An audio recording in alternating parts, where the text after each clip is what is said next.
শুধু মানুষ মারা মানেই কি বিজয়? শুধু রক্তই কি রণক্ষেত্রের একমাত্র পুরস্কার?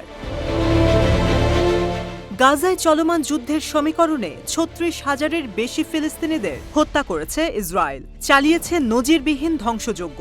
কিন্তু এত কিছু করে শুধু জমেছে লাশের স্তূপ, মিলছে রক্তের বন্যা। কিন্তু কাঙ্ক্ষিত বিজয় তা এখনো অনেক দূরে।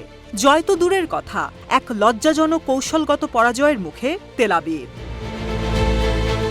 তবে হার মানতে নারাজ একগুঁয়ে নেতানিয়াহু প্রশাসন। গোটা বিশ্ব তাদের একঘরে করে দিলেও মুখের জোরে এখনো সেই পুরনো রোয়াব। তবে জনসমর্থন ছাড়া তো দেশ চালানো দায়, তাই একের পর এক মিথ্যাচারে নিজেদের বিজয় ফলাও করে প্রচার করছে তারা। ইসরায়েল সরকারের অধীনে ৩০ বছর আনুগত্যের সাথে কাজ করেছেন পার্লামেন্ট সদস্য হাইম রমন। তবে সম্প্রতি মুখ খুলতে বাধ্য হয়েছেন নিজের দলের বিরুদ্ধে।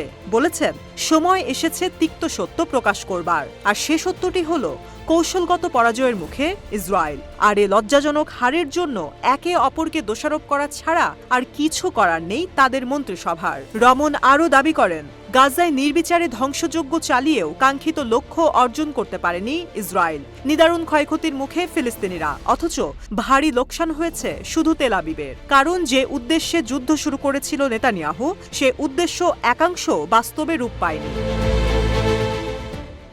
একই সুরে কথা বললেন বেনিয়ামিন নেতানিয়াহুর উপদেষ্টা জাচি হানেকবি। এক বক্তব্যে তিনিও স্বীকার করেছেন যে যুদ্ধের কৌশলগত লক্ষ্যগুলির কোনোটি অর্জন করতে পারেনি ইসরায়েল। তিনি জানান, হামাসকে নির্মূলের লক্ষ্যে প্রায় ৮ মাস একতরফা হামলা চালালেও এখনও হামাসের টিকিটিও ছুঁতে পারেনি নেতানিয়াহু। জিম্মিদের ফিরিয়ে আনতেও তেমন কোনো পদক্ষেপ নিতে ব্যর্থ হয়েছে তার সরকার। বরং এ নিয়ে ক্রমে বাড়ছে ইসরায়েলিদের ক্ষোভ। সরকার বিরোধী বিক্ষোভে নাকানি চুবানি খাচ্ছেন মন্ত্রীরা।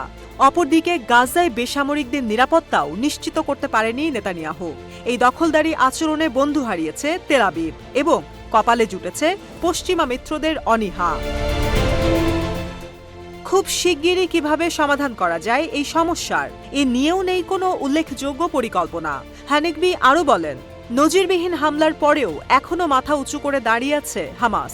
অপরদিকে হালকা প্রতিরোধেই লেজ গুটিয়ে পালাচ্ছে আইডিএফ সেনারা। হামাস ঠিকই ধরে রেখেছে তার সামরিক দক্ষতা, কিন্তু দিনে দিনে নাকানি চুবানি খাচ্ছে ইসরায়েলি সেনারা। বিশ্বে এতদিন যে শক্তিশালী অবস্থান নিয়েছিল ইসরায়েল, তা এখন বিরক্তিতে রূপ নিয়েছে।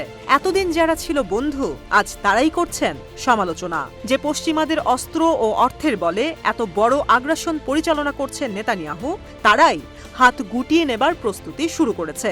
বরং ফিলিস্তিনিদের পক্ষে বাড়ছে বিশ্ববাসীর সমর্থন। লোভে পড়ে যে যুদ্ধের সূচনা করেছিল তেল আবিব, তা বুমেরাঙের মতো ফিরে এসে আঘাত এনেছে নিজেদেরই। এজন্যই কি তবে ইসরায়েল জুড়ে কোনো সমর্থক অবশিষ্ট নেই নেতানিয়াহু?